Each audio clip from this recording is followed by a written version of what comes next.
Donna, I'm so excited to have you on the podcast today. So, I mean, Thank you for having me. you're so welcome. Thank you for being on it.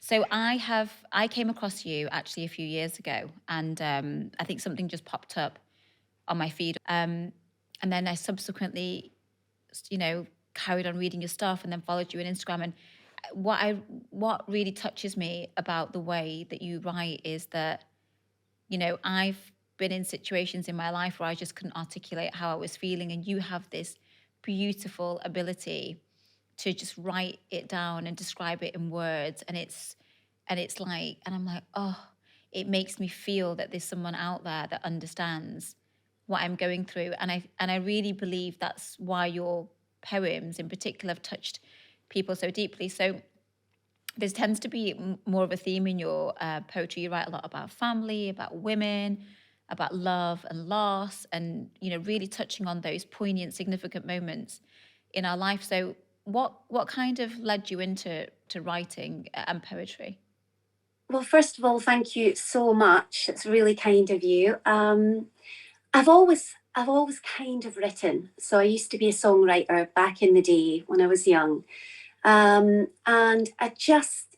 I stopped it for quite a long time. And then when I had my second child, I stopped doing something quite creative for a living, and I missed it. So I just started jotting things down, and I thought, you know what? It's hard being a mum, running a business, doing everything on your own. I'm going to start an online magazine and see if I can bring some, mums together, women together just to chat. So the page that I started on Facebook began as an online magazine called Ladies Pass It On. And then I realised quite quickly that when I wrote something a little more deep, rather than sort of health and are you sleeping well, and when I wrote something a little deeper, it seemed to resonate. So I became more and more confident, and it just kind of snowballed. It wasn't intentional. And then the page became solely about poetry, and that's how it began. Yeah. I mean, poetry is such a narrow way, I think, to talk about what you do, Yeah, because what you do yeah. is just so much more than that. You've written 4 best-selling books. I know you've just published your fifth one, and that's going to be released in April. I mean, you're so successful. Oh. Tell me more about, because I'm a strong, independent female that also has gone through extremely challenging times in my life. Tell me more specifically why you write for women. I just think unless you are a woman, you don't understand what it means to be a woman. And I'm talking about solely in terms of all of the things that fall on your shoulders. Yeah. The way that you have to orchestrate everybody's everything every day. We are constantly thinking, our mind is never at ease. It's listing, what do the kids need? What do I need to tell my husband? What do I need to do? What do I need to do for work? What needs to be? And it's every level of your life has to be run by you. And I think, it stemmed back to arguments that my husband and I would have back in the beginning when we first had kids. And he would say, well, I've not been doing nothing all day. I've done this, this, and this. And I would think to myself, if we started to list what we had done in a day, we would spend more time writing that list than we would doing all the things that we do. It is so extensive. And I think the minute that you say that to another woman or another group of women, it opens up the floodgates to just how much it is that we do and how much we feel we have to be responsible for. And only women can really understand that. It's hard to explain it. And I really wanted to quite early on dispel the myth of trying to be perfect, trying to have everything running so smoothly all of the time. It's much easier if we all just say, look, I am great at this sometimes, I'm bad at this sometimes, and I'm never going to be perfect. But without feeling like that's going to somehow devalue you at work or in society. I think women have always felt like we have to show this really perfect exterior, otherwise somehow we're devalued. So, and it just opened the floodgates, because women, once you start that conversation rolling, There's no end to Oh it. my God, I think my heart exploded a little bit when you talked about how much we do and how much we just Yeah, silently get on with.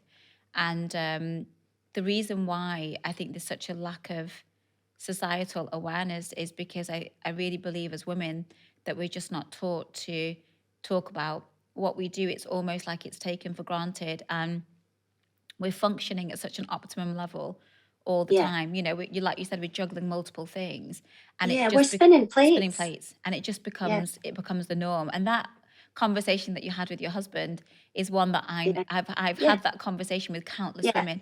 You know, he does he not understand what I do? And I think there is a sense of women being hugely devalued because a woman's role in society realistically has completely changed. You know, we're not only juggling families and children, we're juggling careers, and we are bringing income into the family, sometimes more than our male counterparts. And yet we're still expected, aren't we, to do all of those things. But what yeah, I really love about your poetry is, two of the biggest themes probably in anyone's life at any moment are going to be about love and loss. And those are, I think, two of the things that people really struggle to talk about. yeah, Heartbreak, because it's really just heartbreak, isn't it, on multiple levels. But you have been through so much in your life, and I truly believe that the reason why you have such a deep capacity to talk about these things in such a real way is because of probably everything that you've been through. So I really want to know more about you. And I know that you went through a lot of things growing up. I don't know if you feel comfortable talking to us about it, but I think one of the reasons why I really want you to share that is because I want women out there to be able to relate to your story and know that there yeah. is a rainbow at the end of the tunnel, or there's light at the end of the tunnel. Yeah, absolutely. And I'm very much an open book. Okay. If I'm asked about it, I will absolutely answer the question. But I mean, everybody goes through ups and downs. We Yeah. all get our equal share. That it might look from the outside in that some people have an easier ride than others. But the reality is that it's a constant roller coaster for everybody. As twee as that sounds, it really is. And how you handle the ups and how you handle the downs are so important, and we're never taught to do that. My latest book is for young women, and actually you will enjoy it, I will enjoy it, our age will enjoy it too. Yeah. But I want to try and catch women and young men too, from the get-go, because we're never taught to handle the ups and the downs. We're never Yeah. taught to deal with periods of depression should they come. We're never taught how to deal with grief. We're never taught how to deal with eating disorders or self-esteem issues or body image. All of these things I Yeah. think we should be absolutely opening up from a really, really early age. And I think it would save so much heartache if we did. Yeah. So for me, I struggled as a teenager. And I think my life to other people may look like it's been a very easy life. I've had my share of grief and I've had my share of, bad times, but I've been really privileged and blessed. Yeah. But my struggle has been an internal one. And some people have that. Some people appear to float through life and take everything in their stride and handle it all with aplomb. And other people seem to find the everyday a lot more difficult. And I'm one of these people that will look like I'm doing great, but actually I will be quietly imploding in the evening, because I'm completely overwhelmed. So it's important to me that we have these conversations about it's all right to be overwhelmed. It's all right to have periods of greatness and periods where you're completely on the floor. Yeah. And that doesn't devalue the good stuff that you did. Yeah. You can be emotional and successful. You can be upset and professional. You can do all of these things. You can incorporate the emotions and the hormonal ride that comes with womanhood and still be respected. Yeah. And you don't have to be, it doesn't have to be despite all of that. Mm-hmm. So that was the conversation that I really want you to open up and say, you can be everything that being female and being a woman and being a mother and being a wife and a carer and a friend and a sister and all the things you are in every day. You can do all of it, and you can do it all and struggle. Yeah. And still be great at it. Yeah. And it shouldn't knock one out of the way, Yeah. Yeah. I think where do you think the greatest challenge is life for women in terms of trying to sort of live more authentically in that way, because what you're describing is a situation that I've been in and am in, you know, this idea of perfectionism that we all, you know, all kind of try and, I don't know, I guess revolve our lives around. It's this real sense of I can't be seen to be a failure, Yeah, and therefore I've got to have it all together. And yeah, what resonated with me most was that you said, you know, I'm seen to have it all together, and then in the evening yeah, I'll be silently imploding, yeah, and just yeah, keeping that all within. And I really resonate with that. And over the years, what I've realized with me is that it's because I have this very unrealistic idea in my mind that I need to be seen to be perfect, and I'm never going to attain that because it's not achievable. And I think so many women are suffering with that. But I love what you said, because when I was growing up, that was it. You know, you have to be seen to be doing certain things and achieve certain things and get married by a certain age and have kids by yeah, a certain age and have the perfect husband and the house and all that kind of stuff. But I really feel that women, younger women, are have have significantly better options because these conversations are now happening and these topics 100%. are being more widely discussed. So talk to me about your new book, because these are specifically the topics that you talk about, right? Yeah, yeah. So I think for me, you know, knowing how to handle misogyny when you come across it, knowing how to give yourself your own approval, because I'm such a big believer that we search for approval, you know, our whole lives we search for approval. And if we show weakness, people do use it against you. Right. And it's about not going, I should not have shown that weakness. I should never have. It's about going, no, I did the right thing. You're doing the wrong thing by using that weakness against me. And learning to value that from day one, that if you have your own approval, you don't need anybody else's. How do It's a you how really do you think women seek approval? Because that's a really interesting topic, isn't it? So I think, especially for women, because we've had to work so hard for equality in the workplace, Yeah. and you know, once you are called an emotional female, that is it. You Yeah. know, a line has been drawn, and you've got two options there. You can become more emotional, or you can say, you know, I'm not taking that. But then, of course, if you come back quite angry, then you're an angry, emotional, hormonal female. And I just think it is so unfair, because we do struggle with hormones, and that is something that needs to be brought straight out. You know, sometimes men will say things like, oh, you know, time of the month, and use it as an insult instead of using it. Actually, it's a genuine thing. And it does make Yeah. it really difficult, and it does make it much harder. But I'm here and I'm doing the same as you. And I'm dealing with all that as well. And I'm thinking about everything else that I have to do that you probably won't have to do when you get home, because you know it's all thought of for you.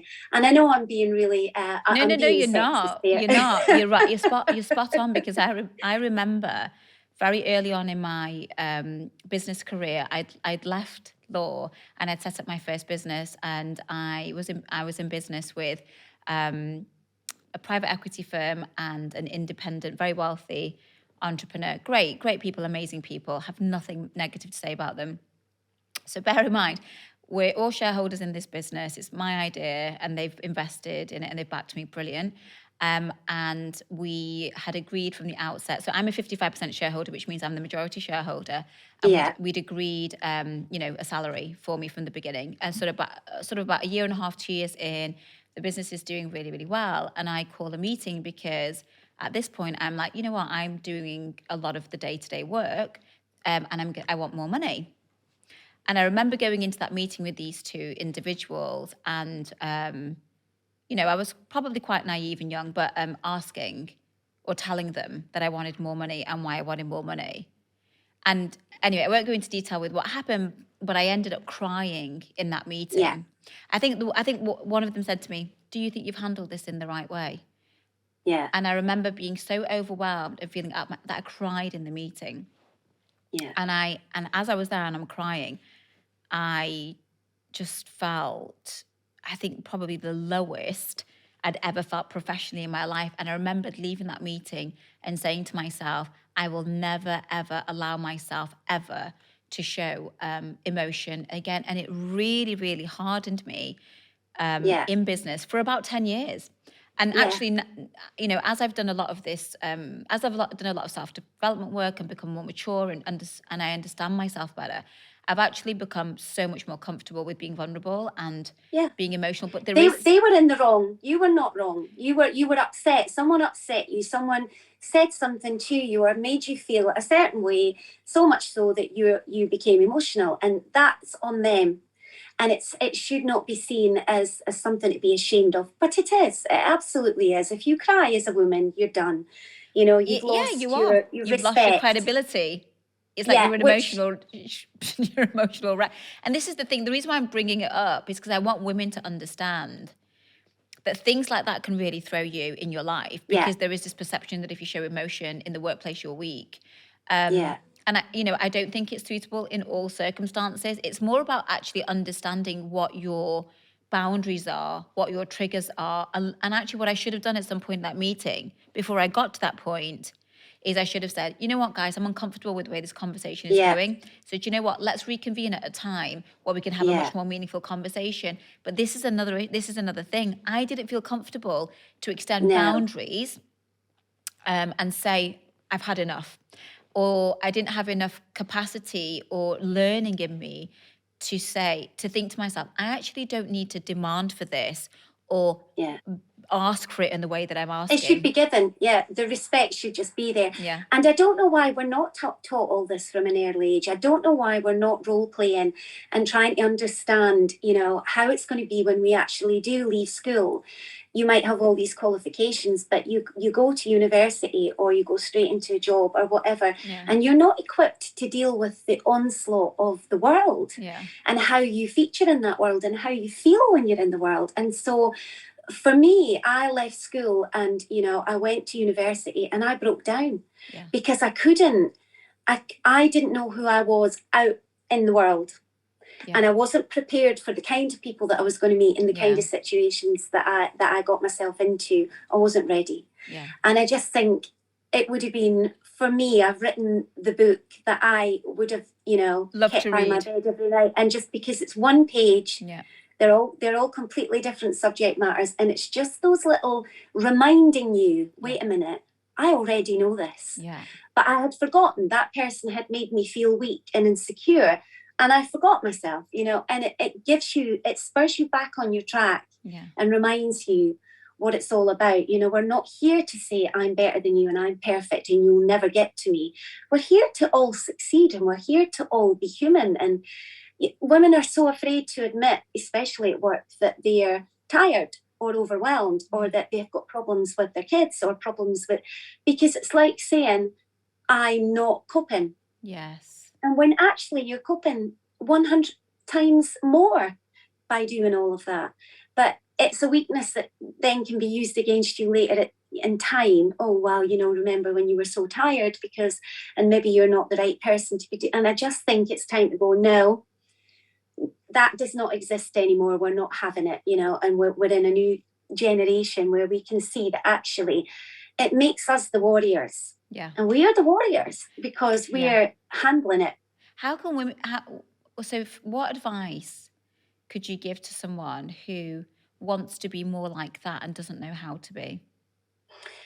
I think once you know that that's how you want to be, then you just have to put it into everyday practice. So when you are in a situation where somebody makes you feel less than, one of my favourite sayings from the new book is never attach your self-esteem to something that moves. So if you attach it to your body size or your look or your talent or a particular skill or something that you bring to a situation, that can all change. Yeah. And when that body size changes or, you know, that talent is no longer good enough, or then your self-esteem is gone. Yeah. So you need to attach your self-esteem to something solid, which is the essence of who you are as a human being. You know, as a person alive on this planet, who are you? What makes you happy? What makes you sad? You deserve to have the things that make you happy, and you deserve to avoid the things that really make you sad. Yeah. You deserve to say, I don't like this, but I Yeah. still want to help and I still want to be here. So how can I do this that doesn't take away from me, but allows me still to bring to the table? And I think it's just about working on your self-esteem, once that is quite solid, you've got a base that you can build upon forevermore. And that's definitely the first step. Yeah. How much stronger have you become in terms of your sense of no and being comfortable with that and having that boundary? I'm very good now. Are you? I mean, you can still make me cry in an argument. 100%. I will still cry because I Yeah. get upset very easily. Yeah. I'm too sensitive. I'm too emotional. I'm too much of this. Always have been. But I'm very good now at going, I don't have to show up for everything. I don't have to do that. I'd love to do it, but I don't have to do it just so that I can say I said yes to everybody and I've made everybody think, I've given. I can say no sometimes, and I can say, actually, I need a break for a couple of days. So I'm not going to put something in my diary every day of the week just because I've been asked. I'm going to say, I know I need a couple of evenings where I just completely do nothing but stare at, trash TV. Yeah. And that's all right. And it doesn't, Why are women judged so badly for watching trash TV? For me, it's a complete. It just gives me totally zone. yeah, I can zone out from life and the yeah, responsibilities, and yeah, not have to think about anything too serious about the yeah, safety of my kids or what's going on tomorrow. exactly. Yeah. Because we don't want to watch things that trigger us. So things about, very serious things, you're thinking, like you say, you're thinking about all the serious things that are going wrong in the world and you're trying to get away from that for an hour, or things about family problems or children going missing or any sort of drama where, people are being murdered or women are being threatened. It's stressful. Yeah. It keeps, what we really want to do is just go like that, so that everything that we need to think about can come back in. And when you watch trash TV, you create space in your mind, and what you need to think about comes back in. I love her. And so for me, it's just, it has to happen. It has to happen. See, what we're telling people is it's okay to watch The Real Housewives. Go for it, girls. Absolutely fine. You Watch must. You must. You must. Yeah, honestly, I know it's really sad, but on the odd occasion, I will do that because I'm just like, I can't think about anything serious or real life. So your sense of, I feel that I've become better with my boundaries and my sense of no, because I was always too eager to please, always too eager to say yes. Yeah. And then what I found myself doing a lot was I'd say yes to everything. And some things that I really didn't want to do, then I'd leave it till the last minute Yeah. to find an excuse to get out of it. But then I'd feel 100 times worse because then I would feel Worse, like a because you've complete let someone down letdown. then. Yeah. And it's that cycle of agreeing, overextending yourself and then letting people down, and your self-esteem just suffers and suffers and suffers, when what you should have done in the first place is gone, I already know I don't want to do that in a month's time. Yeah. And I won't want to do it in 3 weeks' time because I know myself. Yeah. And it's gifting yourself, that space that you don't have to do it. And it always comes good. Something else will always come in that's more suitable for you. And you're right, it's much worse when you let people down, after you've let yourself down, then you've let everyone down. Yeah, I think one of the things that I learned was to, if I felt pressure to make a decision and to commit to something in the moment, and I was struggling to say no, what I do now is I say, that sounds like a really good idea. Just give me some time to think about it, and I'll come back to you. Yeah. And just creating that space alleviated the anxiety, and then I didn't replace that with oh, I'll do it. Yeah. You know what I mean? And then I Yeah. can go back and think, do I really want to do this? Is this aligned with how I want to spend my time? Because the older you get, the busier you get, and the responsibilities of life get greater. So actually, and I have become much more discerning about who I spend time with. Absolutely. I think women, I don't know if you agree, but we tend to have a greater sense of FOMO, like fear of missing out. So it's almost like, well, if I don't do all these things and I don't go out with, I'm going to miss out on something. And actually, I think we sometimes replace quantity for quality. And that's what I really want to teach women. Be really mindful about the choices you're making in terms of people that you choose to spend time with, and actually the things that you choose to do, because you need to create enough space in your life to actually do things that are meaningful for you, the things that you care about, that are aligned to your value system, that are going to nurture you as a human being, as a woman, and sort of lead you more into the direction of where you want to go and where you live your lives. Absolutely. And I think as women, we cling on too tightly to old friendships and old ways of being, because we don't, we're afraid of change, and it's the uncertainty of all those things new. And you have to be brave in life to to lead a bigger and more wonderful and more open life, right? I mean, you moved from Manchester to Scotland, so even Yeah. sort of changing geographical location. I mean, you have to Yeah. make big decisions like that in your life, right? Yeah, and I've always done that. We lived abroad before that, Yeah. and we lived in Azerbaijan, and we lived in Wow. Spain for a while, and, Yeah. and I've always travelled. And I think I grew up in a small town in Scotland, and I'm back here. And if you'd have asked me 10 years ago, would I come back? I would have said absolutely No. not, because it felt like a failure. It felt like a going back. It felt like I've gone into the world. Why would I? And then it's not until you get to that place that you've just described where you go, wait a minute, it doesn't matter where I am. Yeah. Do I want to be closer to my family? Will I miss out on this fast city life that I've built up? Yes. How much do I value that? Yeah. Not a lot at all. Can I still be in touch with these people and still interact like we're doing now? But I can be at home in the scenery with my family, and it's about making the choices that are going to feed your soul, Yeah. rather than drain your soul, because every single person that you interact with, you change energy with. Yeah. And you know the feeling when you come home and you've given energy all day and nobody has given you any back. Yeah. And then there are times when you spend time with someone and you know that they're giving you something. You can literally feel yourself getting bigger and bigger and lighter. And so you have to make sure that energy exchange is constantly moving and not one way. And women are terrible at being the one that constantly gives and fills everybody else up. Yeah. And then there's absolutely nothing left. So you definitely get to a point, and I'm definitely at that point now. For me, it happened a lot earlier than some. I think just before I turned 40 for me was when I thought, okay, I've got this amount of time left and I'm now doing it my way. Yeah. And I don't care what it looks like from the outside in. I care what it feels like from the inside out. Yes. And it's been the best thing that I've ever done.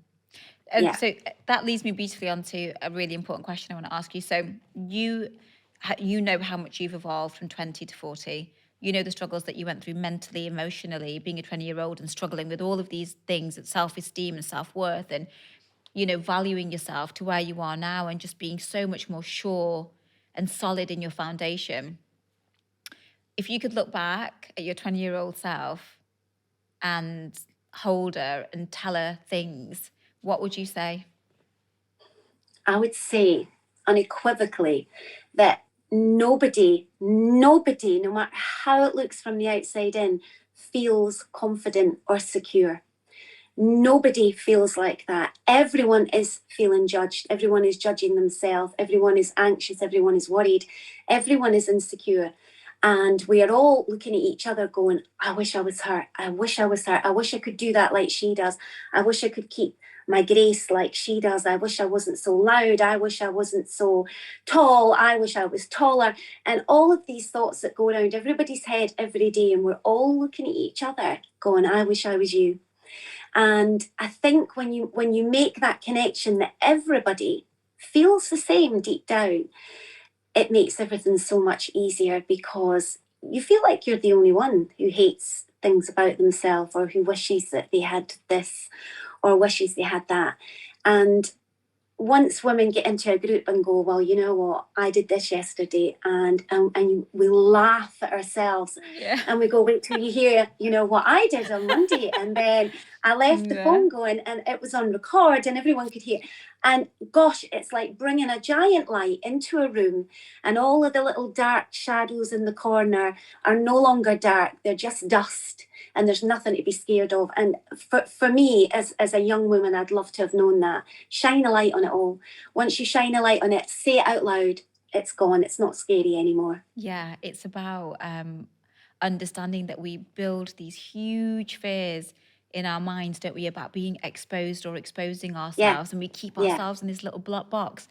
And I think you do get to a point in your life where you're like, forget it. I don't need to prove myself to anybody. It becomes less important. So I think one of my greatest barriers was I really cared about what people thought about me. Yeah. It was really important to me. And me too. And I always had this insecurity that when I was growing up, I really struggled to articulate my feelings, and just talk about how I was feeling. And so things would build up and then I'd get really angry. And then I became known as the angry one. Yeah. That was my title. Oh gosh, she just gets angry all the time. Yeah. So that was something to feel ashamed about. I was like, oh, well, Yeah. I'm weird, I'm abnormal, I just get Yeah. angry. I have an anger issue. Yeah, either I'd be crying or I'd be angry. But Yeah. I never learned how to just be able to process my feelings and talk about them and be comfortable. I was never comfortable saying, I don't feel good today and this is why, or this has happened. And, and then the other thing was, then I became known as the clever one. Oh, she's done really well academically. So then that was like a positive thing. And then I wanted to do more of that because that was external validation. And I was like, I can get on this train because this is feeling good. But all these things weren't nurturing me from the inside because I still felt not good enough. I still felt unworthy. I still felt like I had to constantly prove myself. And, and you have to sometimes hit rock bottom in your life where your outside life might seem perfect. And there's a real contradiction between how your life is on the outside versus how you feel. And I think so many of us feel unfulfilled and we feel empty and we don't understand why. And what I've come to realize is it's because exactly what you said, we don't fill our own buckets of loving ourselves. And it's such a cliche thing, oh, self-love, but you know what? It's way beyond that. We do not love ourselves. We do not value ourselves enough. We don't respect ourselves. No, how important we are. If self-love is a scary thing to a lot of people, and I know that it is, start with laughing at your own jokes, start with giving yourself the respect that you would give a total stranger who was about to bump into you. And what do? We go, sorry, and they were about to bump into you. Yeah. And, but we don't do that to ourselves. So you don't have to go full on into self-love, but you do have to like yourself, and you do have to be a nice person to yourself. Yeah. And you do have to treat yourself the way that you treat other people. And I think when you take away the love, it makes it a lot easier to strive for a lot of people. I think self-love chases a lot of people away because it's just too much. It's too airy-fairy and too, too soppy for a lot of people. So I always say just start off by, not being an idiot to yourself and just being a decent person. Start there and the rest will just come. It'll build. Yeah, just be kind. I like that. Just start by liking yourself and going, actually, because I had to ask myself that question, do I like myself? And I was like, well, I choose to be my friend. That's a good place to start. Ask yourself, would you choose to be your own friend? And that was really quite a nice moment for me because I was like, that doesn't feel like too far out for me to have a conversation with myself about. And I thought, I actually quite like myself. I would want to be friends. And so, but I really love some of the things that you've talked about in your new book. So, and you're amazing with words. And I don't know if you know any of by heart, but which is one of your favorite poems or topics in the new book? Oh gosh, there must have been one where you were like, this has got me a little bit more than probably some of the others. It changes for me on a daily basis, depending on how I'm feeling. And of course, I write every single day. I must have written 1,000 poems in a couple of years. So sometimes I forget I've written one and I'll pick it up and I'll read it and I'll go, oh, I like that. That's good. I think I told myself from the very get-go that I would never edit a poem and I would never overthink it and I would never go back to it. And so I put a poem down on the paper and I put it straight on social media, except for the new book, because obviously it was with a publisher and we wanted to keep the content private. So what that did for me is it allowed me to write from the heart and not overthink what will people think of that. I spell check it briefly, but occasionally there will be mistakes in there because if I look at it too much, it will change in front of my own eyes, and therefore you're not getting what came from my soul. You're getting an edited version. So obviously for me, the ones that really hit are the ones that I know I wrote in a moment of complete honesty with myself. And then some of them perhaps are a bit more commercial. I've written poems that I know will be great for Valentine's Day and Mother's Day, and they're perfectly good, but they're perhaps not real snapshots of the inner machinations of my, being. Yeah. But I just love to write about self-image and body image and self-esteem. I went through a lot of eating disorders in my early life, which I know most of us do in some way, shape or form, because we have to, because we're told that if we don't look a certain way, then that's another thing has to be added to your list of being perfect. Not only must you get the best marks and you must have the highest this and you must be best wife, best friend, best carer, best sister, but you must look great. And but you must spend a lot of time looking great, because that's selfish and you need to be with your kids. And it's like, well, how can one person do all of that? So and I love to try and dispel the ridiculousness of what we are asked to be on a daily basis, because it doesn't hold up. It just does not stand up to scrutiny. It's impossible. No. And having obviously been so affected by that growing up, I love some of your poems on body image, and I know you talk about the evolution of you and how, as you grow with grace and you get older, you realize it just doesn't make a difference. I read one of the latest poems you shared on your Instagram about body image, which was just beautiful, and again, truly from the soul. And I think you're absolutely right. I think we just, as women, have this ideal of perfection that we are all expected to, strive for, aren't we? And social media has made it. I'm so grateful that I did not grow up in a world where social media existed, because I think it would have ruined me. I struggled enough anyway, with body image ideas.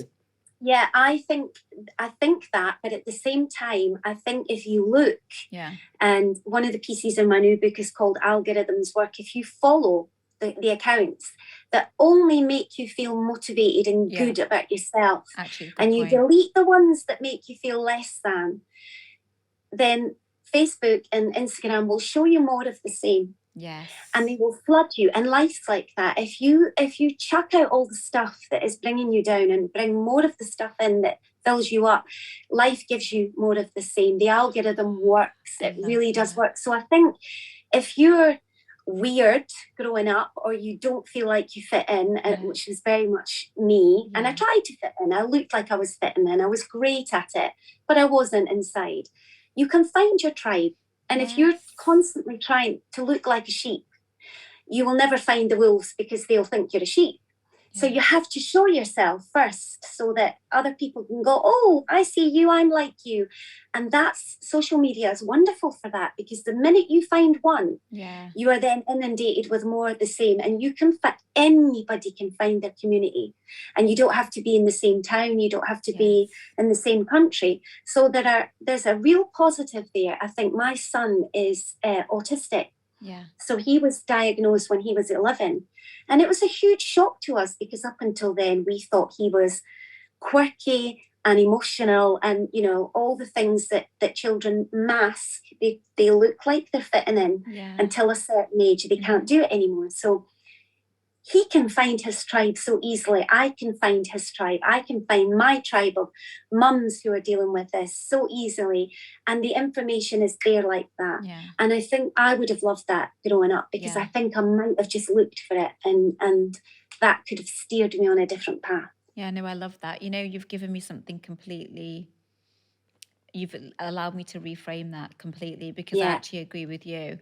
I didn't have any role models to really identify with. I felt like an outsider. I didn't feel seen or understood. I thought I was a complete weirdo on the inside. So I tried really hard to fit in. So I love that, actually, what you've said, because it's made me feel so much more comfortable about the fact that I have a 12-year-old who consumes it like a fish. So I think rather than saying get off social media, it's about teaching the kids how to get the best out of social media, how to completely block out all that stuff that they don't need, that is going to bring them down, and how to bring in all the enriching things, because they really are there.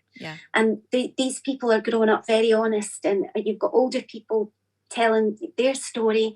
And I always say that people's survival stories are treasure maps. That's another line from my new book, because it's literally somebody giving you the map to the treasure. I did this, I went through this, I nearly collapsed in a heap. I did collapse in a heap, but here I am, and here's the treasure map how you can get there without doing that like I did. Yeah. So, you know, listening to people's survival stories are, there could be nothing better to do with your time, and I think a lot of that is available. Yeah. And I want to make it more available, and that's why this book is aimed at younger people, because I think I just want to see it on every, you know, in every school library, on every school desk, so that nothing is not talked about. Yeah, no, I love that. And that's really the real kind of intention of this podcast. I have always found so much peace and, you know, like just so much comfort in hearing people's stories, navigating through hardship, getting through difficult times, you know, going through adversity.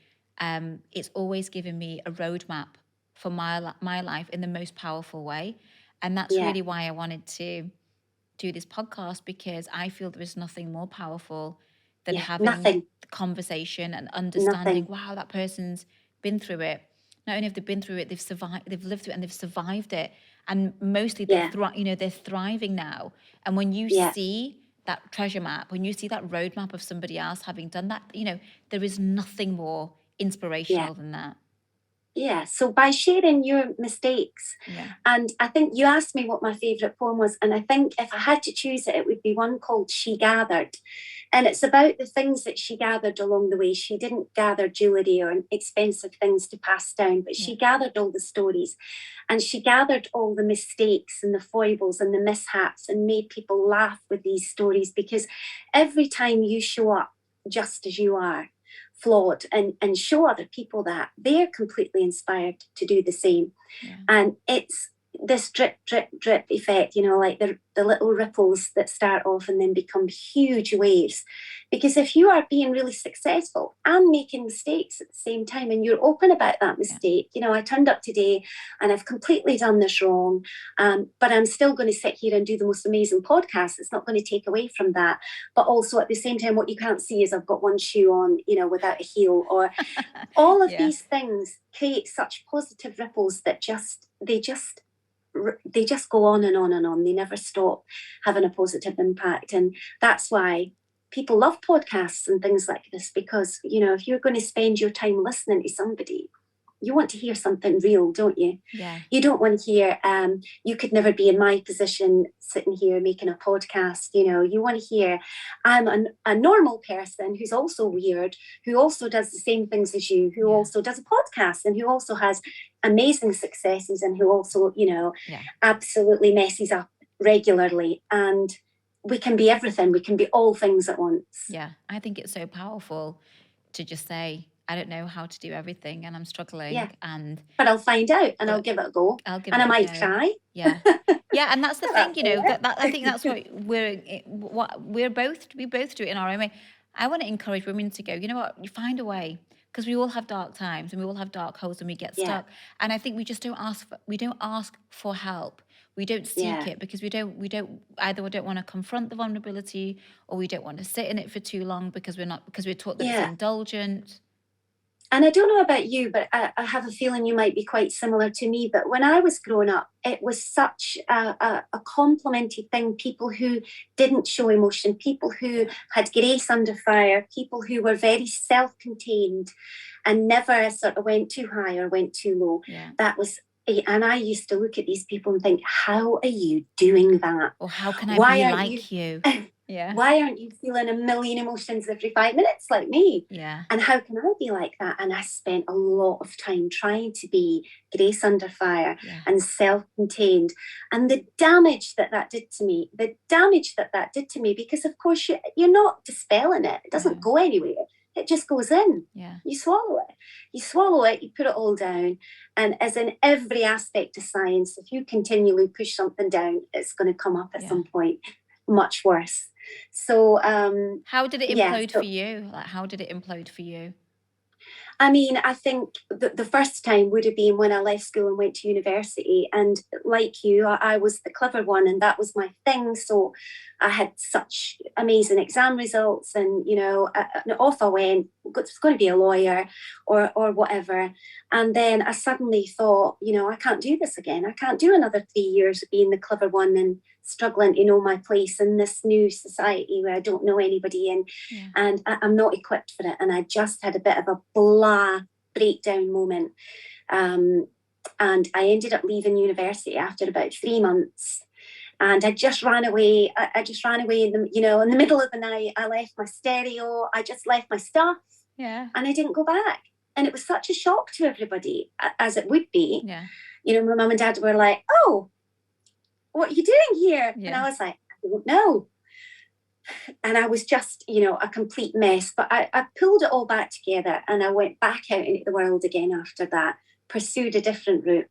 But it wasn't long until maybe 3 or 4 years later where it happened to me again. Because the problem is you're just running on adrenaline the whole time, and you're just going, "I can do it, I can do it, I can do it, and I'll get there." Yeah.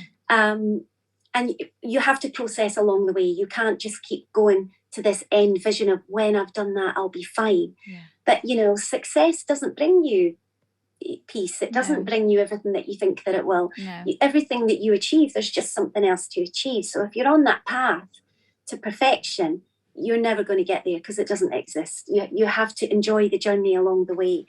And, you have to be a whole person while you're doing it. Yeah. So, Well, what happens is the stakes just get bigger. So you get the stakes get bigger. Absolutely. You get to that thing, and then you're like, right, it's the next thing, but it's going to be bigger the next time.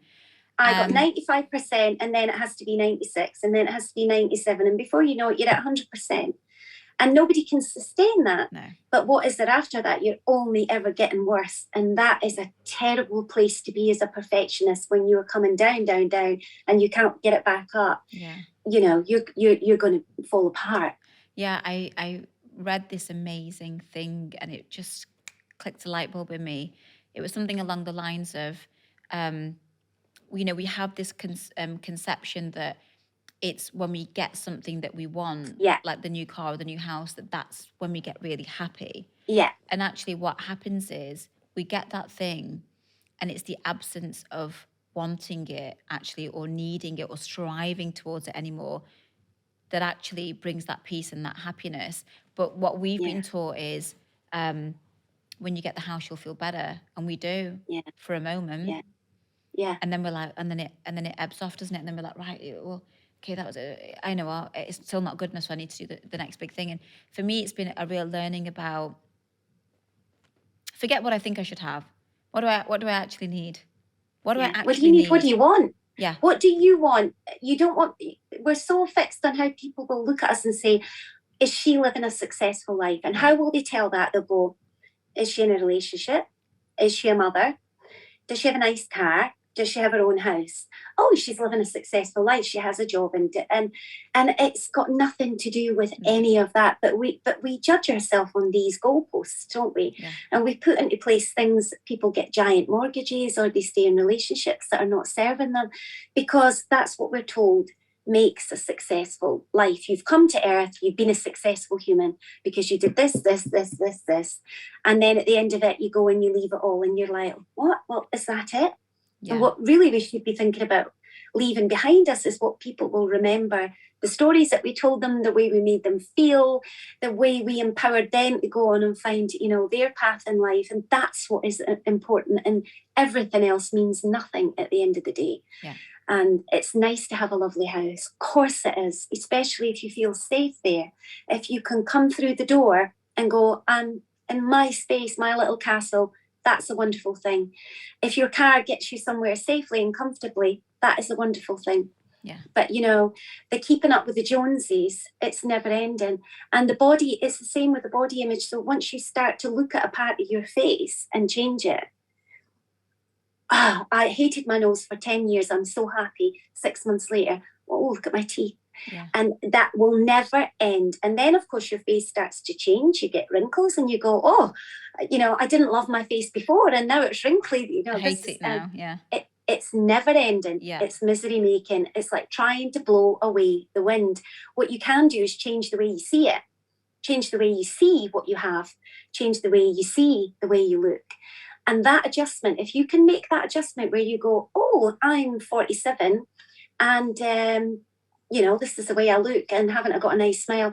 Once you can change that in your head, there's nothing, you will never need to change anything again. Change the way you see and everything else will change. I love that. That is and just it's so hard. beautiful. It is hard because you will be judged. But again, it goes back to if you have your own approval, you don't need anybody else's, so it doesn't matter. Yeah. How do you learn to do that though, to get your own approval? Because that is not something that most of us are taught. You have to start by being really honest with yourself and why you changed the things that you changed and why you wanted to and what it was you thought people would not like about you.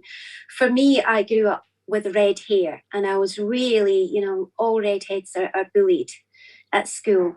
And the minute that I could, I dyed my hair blonde and I never went back, apart from a couple of times, because I felt lesser than somebody else because of my genetics. I felt like I had somehow inherited faulty genetics that people would call names. Why are people on the street calling me names? I'm 10. Why are they shouting abuse at me? It's something wrong with me.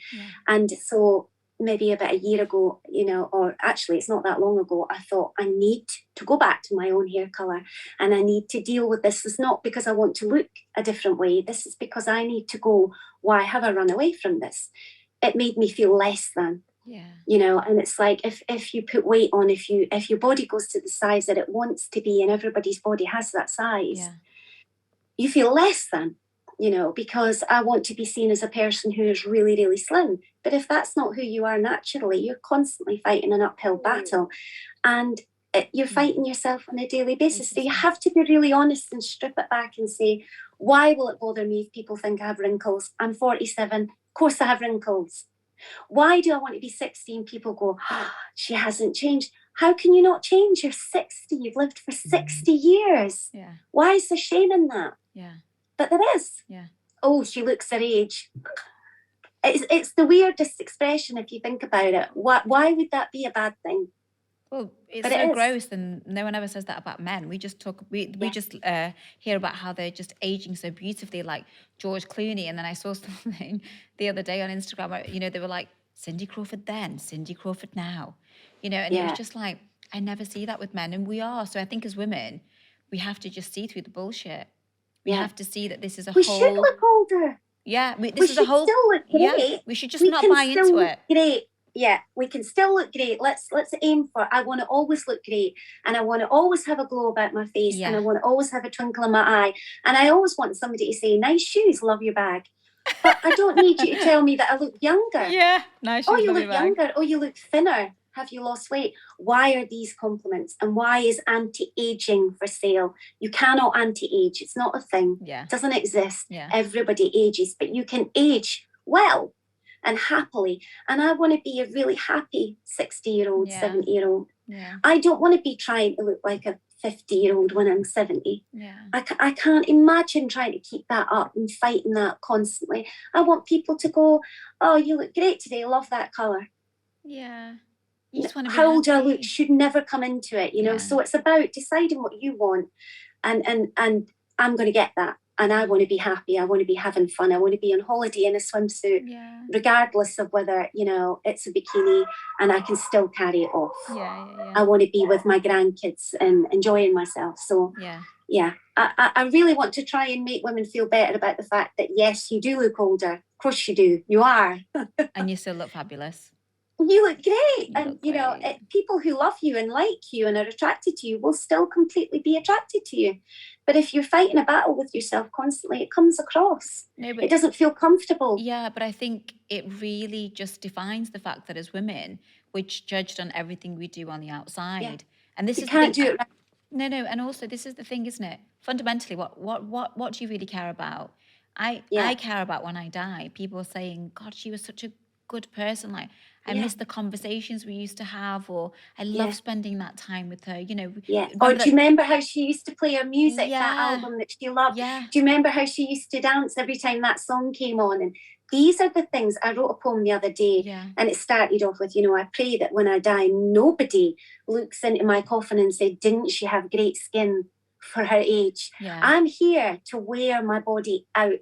Yeah. You know, Yeah. it has to be worn out. Yeah. You want to use that body, you want to look after it, but you want to live in it. Yeah. I don't want anybody to say, oh, you know, she looked great for her age. I want them to remember, as you say, how they felt around me and how I made them feel and how I was a nice place to go to.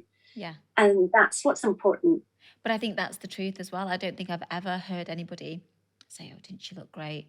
I've only ever heard, and I think the reason why I'm talking about it is just because I really want us to bring us to the truth of life. The truth of life is that all of these things that we are furiously on this hamster wheel trying to make happen, actually at the end of the day aren't important. Not important at all. No.